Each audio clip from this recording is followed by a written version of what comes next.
बिना किसी प्रचार के अगर मैं अपने बारे में बताना चालू करूं तो कल सवेरे यूट्यूबर्स की लाइन लग जाएगी यहाँ पे। जो मेरे ऊपर कृपा हुई है मैं अब आपको बता ही देता हूँ, आज तक नहीं बताई मैंने किसी को। तो आपको कैमरे पर आने में क्या परेशानी थी?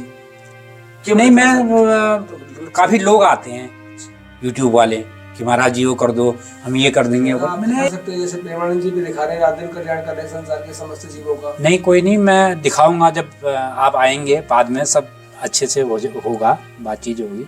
अब बंद कर दो भैया। अच्छा बंद कर दें? हाँ बंद कर। जो हमारा हिसाब किताब लेन देन होता है ना पिछले जन्म का, वो कभी पत्नी के रूप में आता है, कभी पड़ोसी के रूप में आता है, कभी पुत्र के रूप में आता है। भगवान जिसको अति प्यार करते हैं उसका प्रारब्ध काटते नहीं है। भगवान चाहे तो काट सकते थे। हनुमान प्रसाद पोद्दार जी को कैंसर था, उन्होंने कहा है कि मैं बचपन से ही श्रीमद् भागवत और रामचरितमानस आदि का पाठ करती हूँ, नित्य नियम भी करती हूँ, फिर भी हमारे जीवन से दुख विदा क्यों नहीं होते?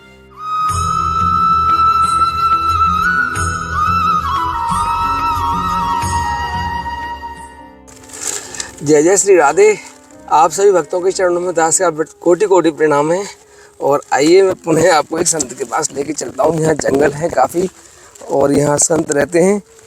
मैं आज पुनः आप सभी का जो है प्रश्न पूछूंगा। बहुत पिछली वीडियो पे बहुत सारे प्रश्न आए थे हमारे पास और उन प्रश्नों का जवाब मैं महाराज जी से जानने का प्रयास करूंगा आपको।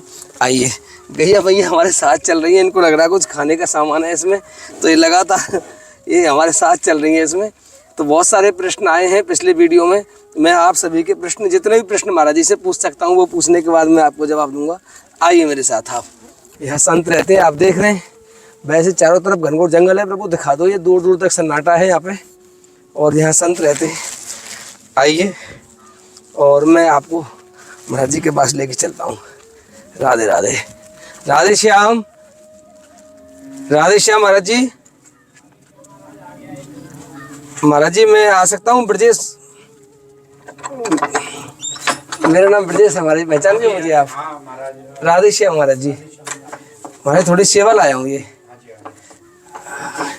महाराज जी कितना छोटा सा जीवन है आपका ये। महाराज जी ये रख दूँ ये? राधे श्याम। जय हो महाराज जी, जय हो, प्रणाम। बैठिए महाराज। अरे महाराज जी आपकी कुटिया महाराज जी। अच्छा महाराज जी, लो कुर्सी ले लूँ मैं महाराज जी? ठीक है, जैसी आपकी आज्ञा महाराज जी। राधे श्याम। महाराज जी कोई बात नहीं है, तो वैसी चर्चा करूंगा 1 मिनट केवल आपसे। एक प्रश्न पूछा है किसी ने मुझे, तो मैं, आप भले ही अपना चेहरा मत दिखाओ, मैं आपसे वो प्रश्न किसी ने पूछा है मुझे महाराज जी। निशा जी हैं महाराष्ट्र से। एक्चुअली मैंने ये लाइक नहीं करता यूट्यूब। अच्छा महाराज जी, लोग आते हैं सॉरी।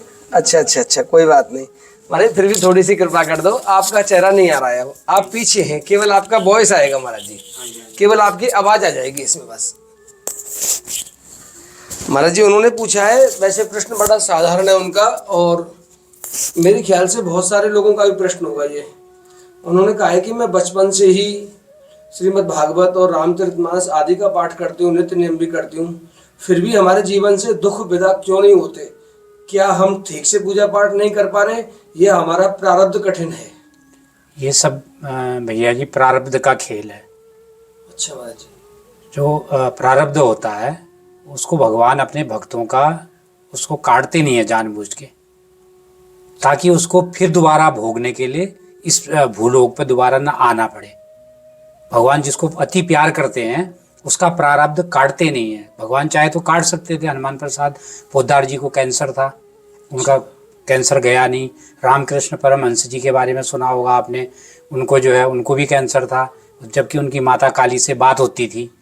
तो हाँ जी, तो भगवान क्या करते हैं कि अपने भक्तों का प्रारब्ध काटते नहीं है, ताकि जो भी हमें मिला है पूर्व जन्मों का संचित जो कर्म है हमारा, वही प्रारब्ध होता है। और पूर्व जन्मों का, वर्तमान जन्म का जो कर्म है, संचित कर्म, वो प्रारब्ध बन जाता है। तो उस प्रारब्ध को अगर काट देंगे तो फिर उसको भोगने के लिए दोबारा आना पड़ेगा। अच्छा जी, मतलब भजन करेंगे तो हमारा प्रारब्ध जल्दी कटेगा? नहीं, इसी जन्म में कटेगा मतलब?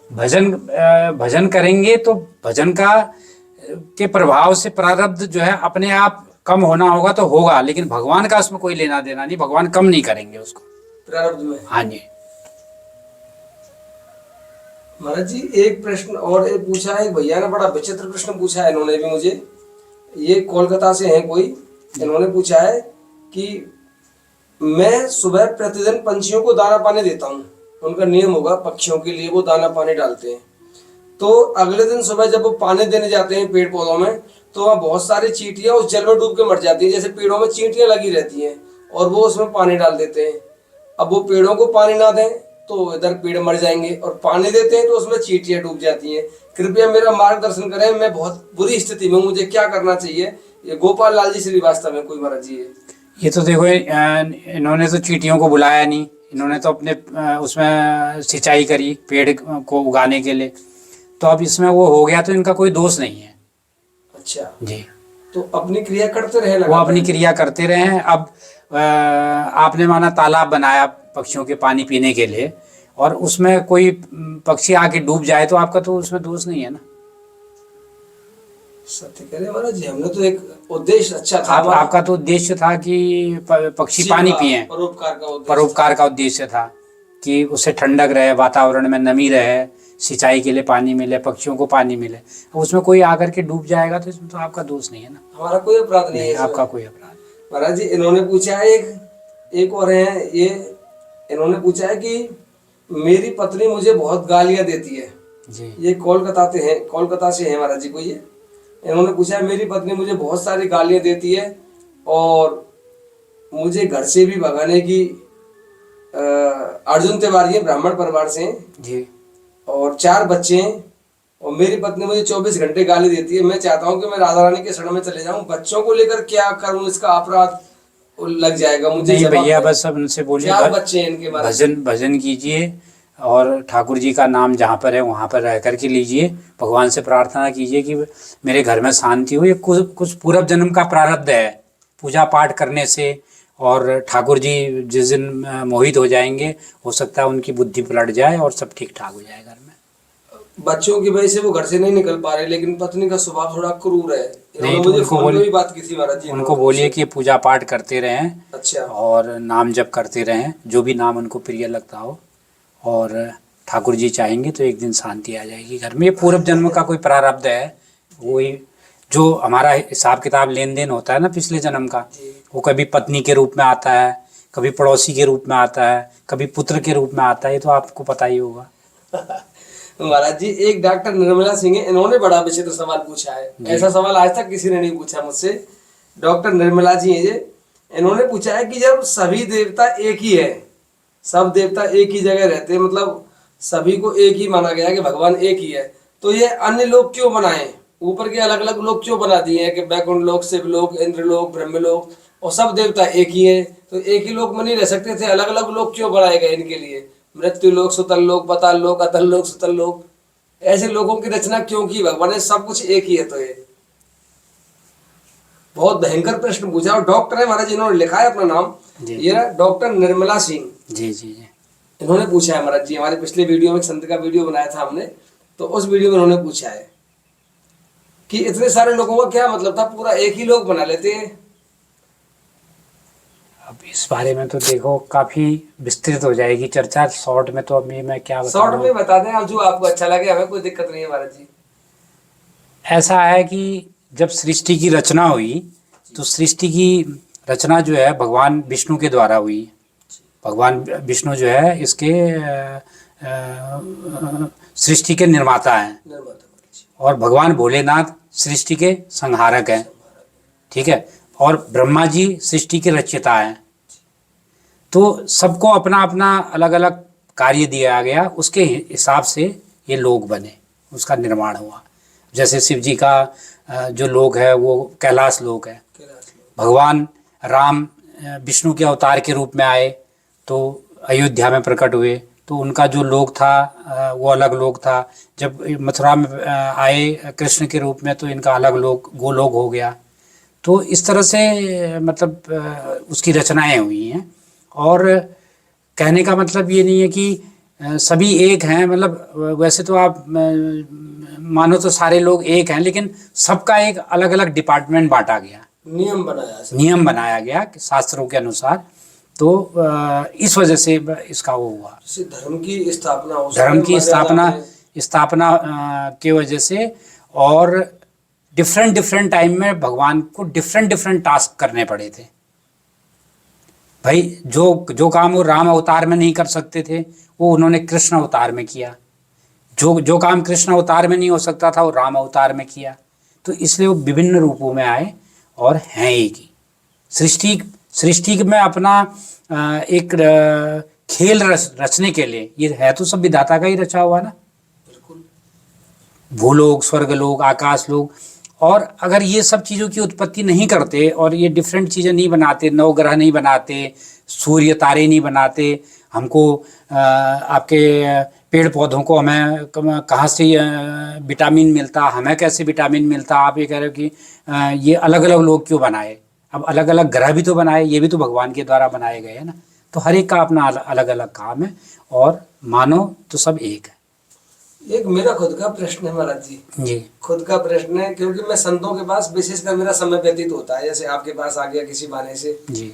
तो संतों के पास जाकर मेरा एक प्रश्न निकला है अंदर से कि सभी संत ये कहते हैं कि तुम गृहस्थ में रह के भजन कर सकते हो, गृहस्थ में रह के नाम जप कर सकते हो, गृहस्थ में रह के दान पुण्य त्याग आदि कार्य कर सकते हो, भगवत प्राप्ति कर सकते हो। बिल्कुल कर सकते हो। बहुत सारे संतों को गृहस्थ में भगवत प्राप्ति हुई भी है। जी जी। सभी संत ऐसा कहते हैं। नहीं, मैं इसके लिए आपको बताता हूँ। जी महाराज जी। जो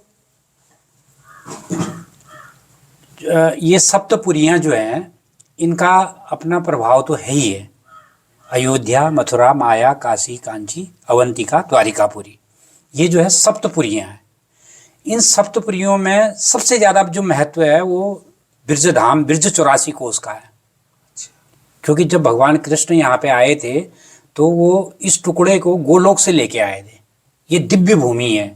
जैसे आपको यहाँ दिख रहा है कि गंदगी है, रोडों में ये पड़ा है, कूड़ा कचड़ा पड़ा है, अगर इसको परमात्मा की दृष्टि से आप देखेंगे तो ये दिव्य गोलोक है। यहाँ पर ऋषि मुनि आज भी स्वर्ग से आकर के, डिफरेंट लोकों से आकर के यहाँ पे तपस्या कर रहे, जो आप और हम इन आँखों से नहीं देख सकते।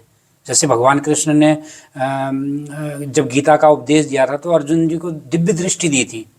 जब उन्होंने कहा ना भगवान आपका इतना भयंकर रूप में नहीं देख सकता, आप अपने ओरिजिनल रूप में आइए, तो वो दिव्य दृष्टि आती है भजन से। जो बहुत ज़्यादा भजनानंदी हैं, रोज़ रोज़ की 100-100, 200-200 मालाएं कर रहे हैं, उन लोगों की दृष्टि में, या जिसकी भावना ऐसी है कि ये पावन धरा है, इस धरा धाम को भगवान गोलोक से लेकर के आए, तो उसकी दृष्टि से अगर आप इन सप्तपुरियों को देखेंगे तो इसका अपना एक विशेष ही महत्व है। तो अब जो भी आपने भक्तमाल में वर्णन आता है, बड़े बड़े संत हुए हैं ग्रस्त रह करके, पैंट कमीज पहन के, हनुमान प्रसाद पोद्दार जी, श्याम सुंदर बंका जी, सेठ जी के नाम से जाने जाते थे, जय दयाल गोयनका जी, दिल्ली में रहते थे। और ये भक्त ऐसे हुए हैं कि इन्होंने कभी कोई साधु का भेष नहीं बनाया, कभी कोई दाढ़ी बाल नहीं रखा, जैसे ग्रस्त रहते हैं वैसे अपना कारोबार किया। जय दयाल गोयनका जी तो इन्होंने आपका गीता प्रेस गोरखपुर की स्थापना इन्होंने करी थी। हनुमान प्रसाद पोद्दार जी, राधा बाबा, ये सब मिल करके। और भगवान कृष्ण तो उनको 3:30 बजे का जैसे टाइम दिया, एक वृक्ष के नीचे आकर के विचार विमर्श करते थे कि इस पुस्तिका में कैसे अवलोकन किया जाए, क्या चीज़ें कब काटी जाए, छाटी जाए। तो भगवान कृष्ण उनको साक्षात दर्शन दिए, तो उन्होंने कभी साधु का वेश नहीं रखा। तो ये क्या होता है कि पूर्व जन्मों के हमारे संचित कर्म हैं, पूर्व जन्म, और भगवान ने कहा गीता में कि मेरे भक्त का कभी नाश नहीं होता, न मे भक्त प्रणश्यन्ति प्रणश्यन्ति। तो उन्होंने कहा है कि मेरा भक्त जहाँ जहाँ पर वो अपनी माला जप, अपनी पूजा पाठ, अपनी आराधना को छोड़ेगा, अगला जन्म उसका वहीं से शुरू होगा। तो इसलिए ये जरूरी नहीं है कि देखो धाम की तो महत्ता है ही है, धाम तो अपने आप में, मतलब ये कहा गया है कि जो ये धाम है, जैसे ब्रज धाम है, ब्रज 84 कोस है, यहाँ आके कुछ भी ना करे, इस रज में आकर के लौटे और कुछ ना करे, वो ये रज ही उसको मुक्ति दे देगी। मुक्ति महारानी तो यहाँ घर घर पानी भरती है ब्रज में। तो ये जरूरी नहीं है कि आप साधु बन के ही रहें, आप अपने घर गृहस्थ में रहें। और भगवान ने कहा अनन्यास चिंतयन्तो माम ये जना परिपासते तेषां नित्याभियुक्तानां योगक्षेमं वहाम्यहम्। तो मेरा जो सुमिरन करता है उसके योगक्षेम का मैं वहन करता हूँ और उसकी चिंता मैं करता हूँ। तो आप घर गृहस्थी में होकर के अपने बच्चों की सेवा कर रहे हैं, परिवार की सेवा कर रहे हैं, माँ बाप की सेवा कर रहे हैं, साधु संतों की सेवा कर रहे हैं। भगवान को पाने के 5 तरीके बताए हैं इस कलयुग में। उसमें क्या है, नंबर 1 में आता है साधु संत की सेवा। साधु साधु साधु मीन वो साधु होना चाहिए। अब बेसदारी तो बहुत घूमते हैं। साधु कैसा होना चाहिए, मतलब हम कैसे इन आंखों से पता लगा पाएंगे वो साधु है कि नहीं है? उसका आपको उसके ज्ञान से, उसके हाव भाव से, उसकी सब चीज़ों से पता चल जाएगा कि ये साधु संत, क्योंकि आप साधु संतों की सेवा कर रहे हो, आपको भी दिव्य दृष्टि दी हुई है, तो वो पता ठाकुर जी खुद ही भेंट करा देते हैं, परम सत्य है ना। तो अभी कलयुग में कहा गया कि भगवान को पाने के 4-5 तरीकों में से एक नंबर 1 पे आता है संत सेवा। नंबर 2 पे आता है एकादशी निष्ठा।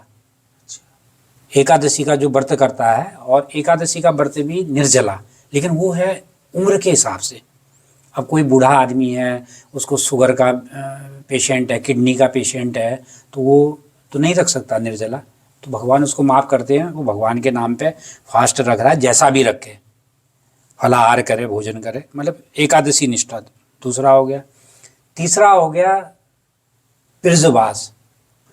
जी, ब्रजवास करे, वो ब्रज धाम के नाम पे शरणागत हो जाए, ब्रज में रहे, वो भजन करे ना करे, उसकी मुक्ति वो सीधा गोलोक में है, बस कोई पाप ना हो। और भगवान ने ये कहा है कि सारे दुनिया में किया गया पाप मेरी शरण में आने पे माफ है। इस ब्रज 84 कोष के अंदर आकर के वो शरणागत हो गया, उससे न मालूम कितने कई पाप किए कई जन्मों में, उसके सारे पाप माफ हैं, वो शरणागत हो जाए बशर्ते की। और धाम में किया गया पाप वो कहते हैं मैं कभी माफ नहीं करता। बस इस 84 कोष भूमि के अंदर में किया गया पाप वो कभी माफ नहीं करता। तो इसी तरह से सप्तपुरियों में कोई भी पाप नहीं बनना चाहिए। भगवान से प्रार्थना करनी चाहिए कि भैया हम आपके धाम में रह रहे हैं, मेरे द्वारा आप कोई पाप न बने, जो हो गया उसके लिए तो भगवान कहते हैं, उन्होंने कहा है ना, सर्वधर्माणि परित्यज्य मामेकम शरणम व्रज अहम त्वं सर्व पापेभ्यो मोक्षयिष्यामि मा शुचः। मेरी शरण में आ जा, मैं सारे पापों को माफ़ कर दूंगा। तो धाम की तीसरा आ गया धाम निष्ठा। धाम निष्ठा हो गया, साधु संत सेवा हो गई, एकादशी निष्ठा हो गई, और चौथा 1 लाख नाम रोज। 1 लाख नाम रोज? रोज 1 लाख नाम जब जो रोज करता है, इसी जन्म में उसको भगवान की प्राप्ति हो जाएगी।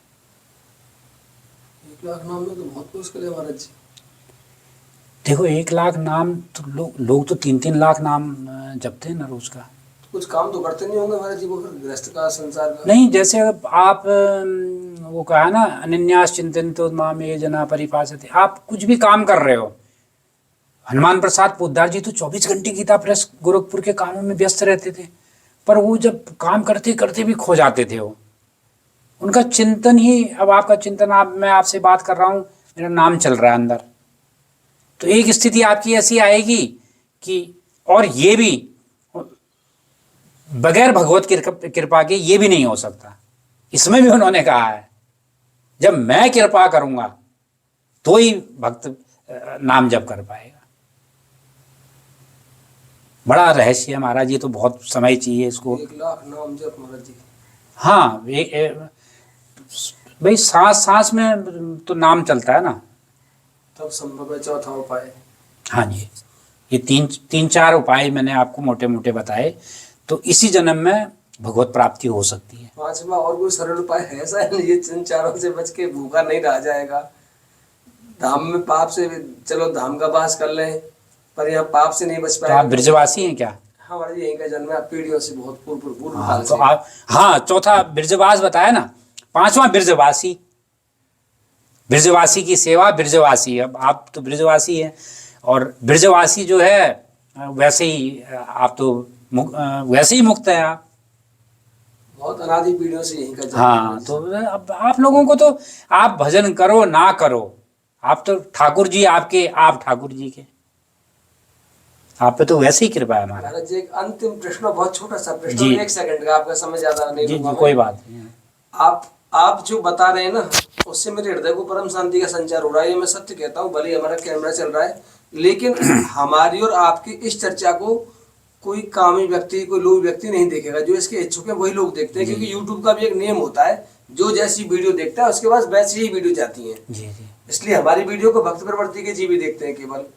जब आपने इतना अच्छा मेरे हृदय में प्रसन्नता का संचार किया है, बहुत अच्छे प्रश्नों का उत्तर दिया है, तो आपको कैमरे पर आने में क्या परेशानी थी?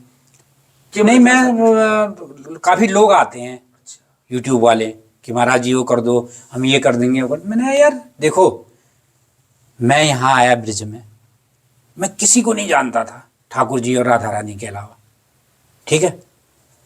मैं आया, अच्छे परिवार से आया, सब कुछ ठीक ठाक था, लेकिन मुझे ब्रिज में मतलब मेरा था कि ब्रिजवास करना है, मुझे ब्रिजवास करना है कई सालों से। और मैं ब्रिज में आया और कहाँ जाऊँगा, कहाँ रहूँगा, क्या कुछ नहीं पता था। आज आप देखो, बिना किसी प्रचार के अगर मैं अपने बारे में बताना चालू करूं तो कल सवेरे यूट्यूबर्स की लाइन लग जाएगी यहाँ पे। जो मेरे ऊपर कृपा हुई है, मैं अब आपको बता ही देता हूँ। आज तक नहीं बताई मैंने किसी को, आज तक नहीं बताई मैंने किसी को। आप देखो, मैं ब्रिज में आया, मेरे पास, मैं किसी को नहीं जानता था और मैं इस वन के बारे में भी नहीं जानता था। तो जब उनकी कृपा होती है तो महाराज आपको सब कुछ मिल जाता है अपने आप ही। अब जैसे कोई बोलता है मैं ये कर दूं, वो कर दूं, अरे जिस दिन राधा रानी चाहेंगी ये भी हो जाएगा। अब आप ये देखो, इतनी बड़ा स्थान मुझे मिला, मेरा कोई एफर्ट नहीं है। लोग देखो, संत महात्मा, आप तो घूमते हो, रोडों पे टहल रहे हैं, सोने के लिए जगह नहीं है, खुले आसमान के नीचे सो रहे हैं। आप देखो मेरे ऊपर कितनी बड़ी कृपा है। ये मेरा प्रारब्ध रहा होगा, पूर्व जन्म की कुछ भक्ति रही होगी, ठाकुर जी ने कृपा करी, आज मेरे पास सब कुछ है। देखो, मैं कहीं कुछ मांगने नहीं जा रहा, कुछ नहीं करता, सब कुछ मेरे हाथों में है। तो कितनी बड़ी कृपा है, इसलिए मैं थोड़ा सा बचता हूँ। नहीं तो लोग आते, हाँ लोग आते हैं, कहते हैं महाराज जी वीडियो बनाएंगे, ये कर देंगे, वो कर देंगे, वो कर देंगे। मैंने कहा भैया, जब राधा रानी ने इतना सब कुछ दे रखा है तो ये भी हो जाएगा। नहीं, सेवा के लिए तो आप मना भी कर सकते हैं कि मैं कैमरे पे नहीं बोलूंगा कोई सेवा। जी जी। पर कैमरे पर फेस तो आ सकता है, आपका चेहरा आप दिखा सकते हैं, जैसे प्रेमानंद जी भी दिखा रहे हैं, रात दिन कल्याण कर रहे हैं संसार के समस्त जीवों का। नहीं, कोई नहीं, मैं दिखाऊंगा जब आप आएंगे, बाद में सब अच्छे से होगा, बातचीत होगी। अब बंद कर दो भैया। अच्छा, बंद कर दें? हाँ बंद कर दो। क्या कैमरा बंद कर दो, महाराज जी बोल।